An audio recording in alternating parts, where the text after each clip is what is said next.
Good morning, everybody. Happy Monday. Welcome back to the channel for another video today, to the weekly update where we talk all things GLP-1, all things how my week has gone, news stories. Man, do I have a news story for you guys today, a train to talk about. And yeah, we just talk about all the things that have gone on this week within the GLP-1 community. As always, please drop your wins and your losses down below, things that went on in your GLP-1 journey this week, non-scale victories, scale victories. Leave it all down below so that we can lean off one another. It is 100% going to start pouring on me today. I actually did not think I was going to be able to get a walk in, but it's not raining right now. So I'm doing like the short loop. So hopefully I can do that a couple times, like staying as close to my car as possible. And then I'll probably have to do the majority of the talking in my car today, which is not my favorite thing to do, as you guys know, but it's definitely like really dark and gloomy out here right now because it's going to start raining at any moment. So yeah, okay. Gonna go ahead, finish my walk. I will let you guys know how many steps I walked and all of that. And then we'll talk like news and my weight and how my week went when I get back to the car, because I really want to get as much steps as I can in before it starts absolutely pouring rain, because I'll be stuck in the house the rest of the day. So I will see you guys in a bit. Okay, so I'm back in my car. I ended up walking for like 40-ish minutes, and it was like 6,200 and some odd steps before it just started to rain off and on. Like I feel like I'm teetering the line now when it's gonna start pouring. So I went ahead and came back to my car. I'm good with 6,200 steps. I have to go home and clean my whole house. So by the time I do all of that, we will be well over 10,000 steps, trust me. So I'm good with that. I'm glad that I went out and walked. So let's just go ahead and jump into my weekly update, some news things that I want to share with you guys. A pretty big Mochi thing happened this past Friday, so we're going to talk about all of it. As always, I am not a doctor. I'm sharing my personal experience with you guys. Please always talk to your doctor before making any changes to your health plan or your medication or anything like that. So to start mine off, this week I actually did not weigh myself, and that is something that I wanted to share with you guys. So over the past like few years, like as I have gotten more into health and wellness and GLP-1 and all of that, I have been able to really like read myself and understand myself and know my triggers. Like that's been a really big discovery for me on this journey, is realizing like when to pull back or when to go harder or what things trigger me. So what I realized is that over the last 3 months of the year, so really, I mean, starting at about Halloween through the end of the year, through New Year's, I can get really stressed about food and about what I weigh and weighing myself all the time. And that is just something that I don't want to do, because I have in the past let it ruin my holiday season. Like, you know, there are things this time of year that we make and eat and enjoy that we don't have any other time of the year. And I want to live life and I want to enjoy those things when they're around and when I'm able and all of that. So with all that being said, I have decided that I'm not going to weigh myself until the end of the year. So we're going to do a little experiment, and we're going to see if I can not weigh myself from now until, I mean, probably not New Year's Day, maybe the week after New Year's, and see if I can maintain my weight or even lose a little bit of weight and not worry about all of the holiday stress. I just feel like this will take even more stress off of me, and that is something that I'm always looking to do. I have said before that I am somebody that can get really dependent on the scale. There was a time before GLP-1s when I weighed myself like 4 times a day, like seriously, just to see how it changed throughout the day. And now I'm more so like once every other day or so, I will step on the scale just to kind of monitor it. And the scale's not a bad thing. It's like, if you are somebody who weighs every day, if you're somebody who weighs once a week, whatever, like do what you need to do for you. I'm just saying, for me, it's kind of like the tracking thing. I know I can't track. It doesn't help me, but it does help a lot of other people. So yeah, that's my goal. We'll see how that goes. Follow along if you want to see how I end up doing over the next, I guess, like 2.5-ish months, if I end up losing, gaining, whatever.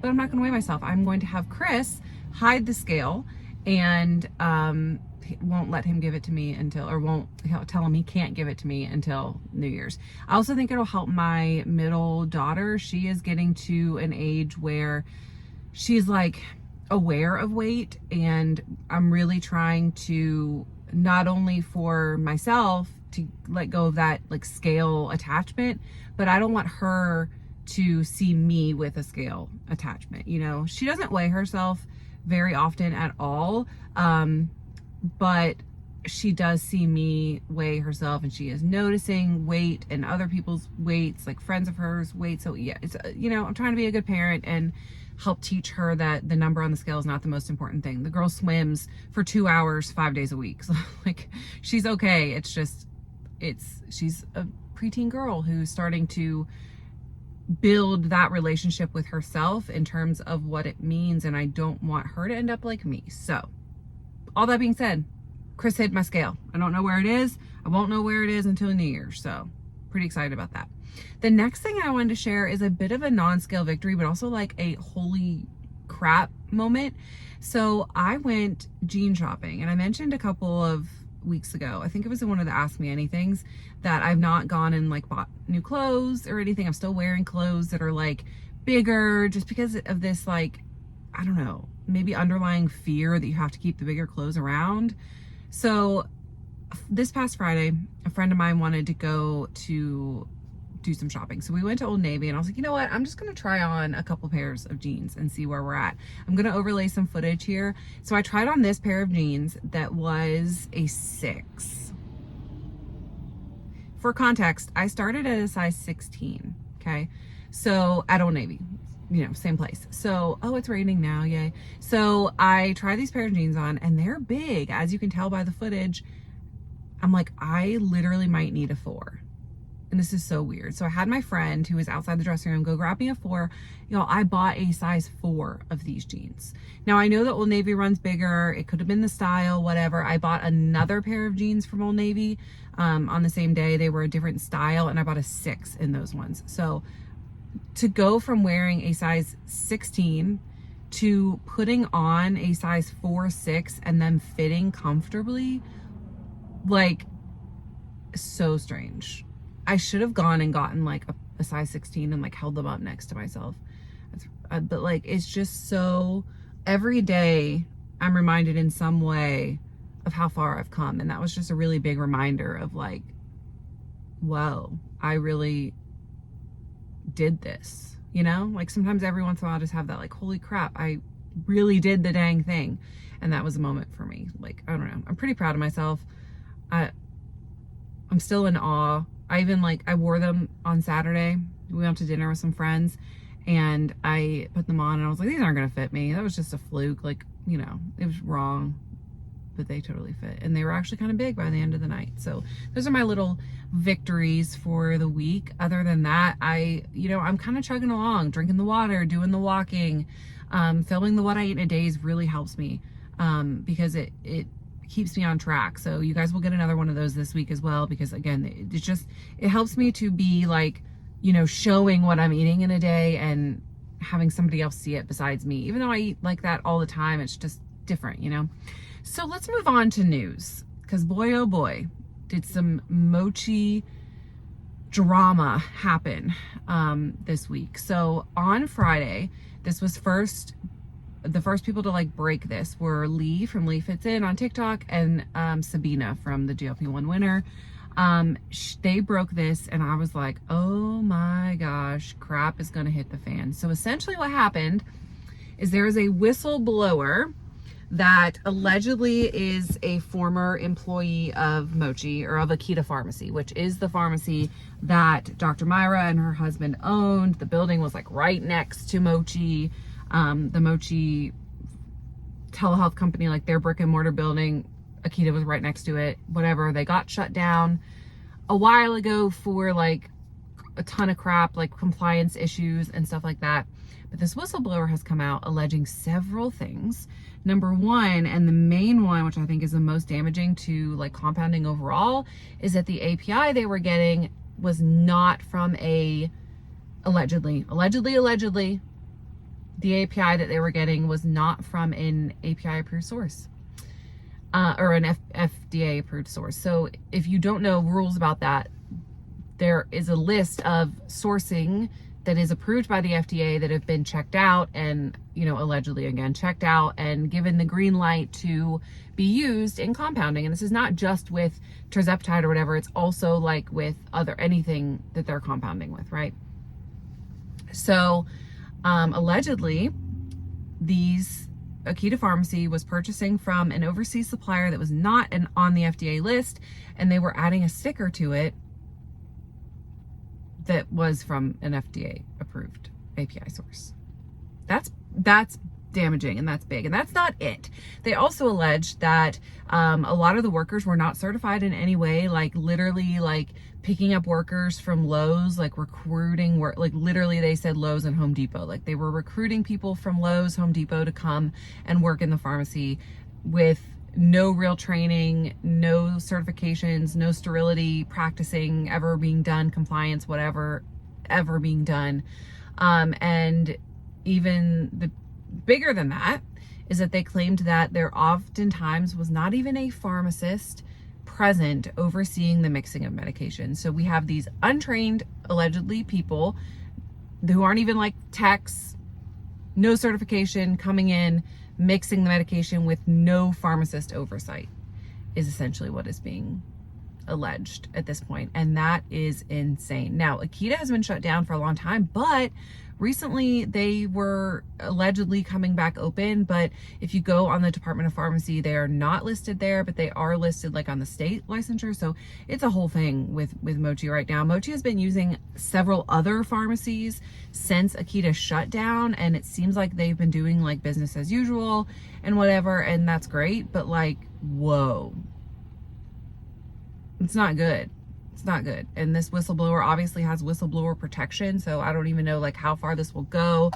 Oh, turn my windshield wipers on or whatever, but I think this could be really damaging to Mochi, obviously, but also to just compounding in general. And I like, not all compounding is like that, right? And I think that you know, I've said this before, Mochi, by having Akita like just bit off more than they can chew, and maybe didn't like, I don't know, go through the proper steps to ensure that they were doing things safely. And the money was so great because it was in the height of compounding and when everybody was searching for it. And yeah, all that to say, whoa in the world of Mochi. Like, I don't know. What do you guys think about that? I've always said that I think that FDA inspections need to be done more frequently than they are. I know that's probably hard for them to do, but at least maybe the ones that are being most actively used need to be inspected more. Because if you go on the FDA website, some of these places that are, you know, providing tirzepatide and semaglutide to us haven't been inspected in like a year or more. Most often, they haven't even been inspected since they started GLP-1 compounding. So I think some of these, I think there needs to be more oversight in the FDA. And I know that's probably hard and the dollars only stretch so far, but it's just insane. And then the pharmacies that will get a bad rap, it's for an inspection that was done again way before, you know, they were doing tirzepatide and they fix things. And, you know, it's just, I don't know. Like, I don't know. You know, I like to say things, but like, is the FDA the whole problem? Like, should they be monitoring things more closely to make sure things like this do not happen? I don't know. It's just my little thoughts there. But yeah, that broke the internet this weekend. And I think that's just absolutely insane that we're just picking people up from Lowe's. But, you know, who am I? Just a little girl from North Carolina trying to research the GLP-1s, and I don't know, it's crazy times. So anyway, that's the big news for this week. There was more little things, you know, but like, that's like, bleh, news breaking. So I want to know what your thoughts are. Do you think this will affect compounding? Also, there was an article that I read that I wanted to mention as well, and it was talking all about how Trump, if you didn't see that, I think I talked about this. Sometimes I can't remember if I talked about things on TikTok or if I talked about it on YouTube, but allegedly Trump is in, or the administration is in talks with Novo Nordisk to lower the price of Wegovy to like $150 a month, right? Now, there was an article that came out talking about how that's still not even going to help the people that like, there's still a large group of people that leaves out. And we're talking people that are like microdosing, people that are using gray and are still paying way less than $150 a month. But overall, the consensus is that'll help a lot of people, right? But when that was announced, stock prices for both Eli Lilly and Novo Nordisk actually plummeted. And so now I'm wondering, like, is that going to affect the deal? Is Novo going to see that and be like, we are having so much trouble in the stock market right now anyway? You know, what's going to happen with that? So I don't know. That's a whole twist that's going on in the legal world as well. You know, we blame Big Pharma so much for the cost of GLP-1s. And it's true, like they are, you know, greedy, whatever, doing that. But is part of it because of the like downfall domino effect that would happen to their overall company if they lowered the pricing. So, you know, for so long we've been saying they could lower the pricing to, you know, it's whatever, like $500 a month for Eli Lilly to $300 a month. And so many more people would come back from compounding and would get on it. But I think the effect is more than just like the lower medication costs. Like you're also going to affect profit area in many different ways, like in the stock market and with the insurance companies and what they're willing to reimburse for, and all of that is going to be affected, because if insurance companies are reimbursing, you know, whatever of it, and you lower the price, they're going to want to reimburse less, obviously. So it's going to be a downfall effect more so just on the actual cost of the medicine. And I think that's something that we're seeing more and more as this plays out. You can see it happening in the stock market with stock prices falling just when they even talk about lowering prices. So it's a sticky situation. It's a situation that almost it's like everything is tied up in, because the weight loss GLP-1 market is so big. It's gotten tied into so many different economic factors that, you know, a year ago I would have said it's so easy to just lower this cost and everybody's happy, but like it's so tied up in so many different things now that it's like, is it really that easy? And is it really going to benefit?